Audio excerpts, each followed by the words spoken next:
Praise the lord. ప్రభు నామంలో హృదయపూర్వక వందనాలను తెలియజేస్తున్నాం. దేవుని బిడ్డలారా, క్రైస్తవ జీవితం అనగానే ప్రాముఖ్యమైనటువంటి అర్హతలలో ఒక అర్హత ఏంటో చెప్పంటారా? పరిశుద్ధత. హెబ్రీయులకు రాసిన పత్రిక 12వ అధ్యాయం 14వ వచనం, పరిశుద్ధత లేకుండా ఎవ్వడును ప్రభువును చూడడు. వాక్యం అంటుంది, నువ్వు బీదవాడైతే ప్రభువును చూడలేవు అని అనటం లేదు. లేదా నీకు చదువు లేకపోతే ప్రభువును చేరుకోలేవు, చూడలేవు అనటం లేదు. నీకు డబ్బు లేకపోతే నువ్వు ప్రభువును చేరుకోలేవు, చూడలేవు అనటం లేదు. ఈ లోకంలో నీ స్థితిగతులు ఏదైనా దేవుడు అంటున్నాడు, పరిశుద్ధత ఉండాలి. పరిశుద్ధత లేదా నీవు క్రైస్తవుడైనా కూడా ప్రభువుని చూడలేవు. పరిశుద్ధత కావాలి.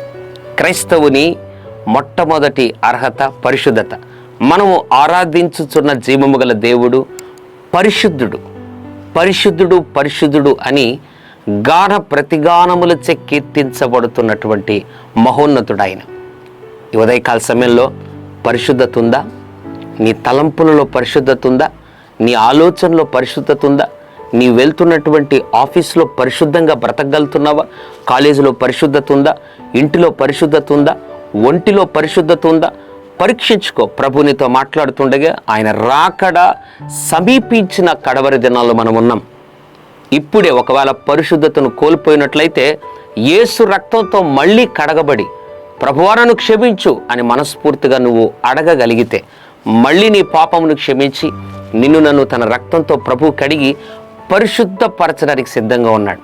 ప్రతి విషయంలో పరిశుద్ధత, ప్రతి వస్తువు వాడటంలో పరిశుద్ధత. నీ ఫోన్లో పరిశుద్ధమైన ఉండాలి. నువ్వు చూస్తున్నటువంటి టీవీలో పరిశుద్ధమైనటువంటివి అంటే వాక్యానికి సంబంధించినవే ఉండాలి.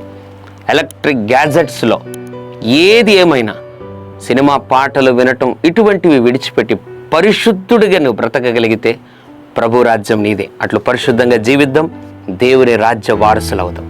తండ్రి, పరిశుద్ధత కొరకు ఎవరైతే ప్రార్థించుచున్నారో ఇప్పుడే పరిశుద్ధత దయచేసి నీ రక్తంతో కడిగి పాపమును క్షమించి మళ్ళీ పరిశుద్ధులు చేయమని, అట్లు రాజ్య వారసులు చేయమని యేసు నామములో ప్రార్థిస్తున్నాం తండ్రి.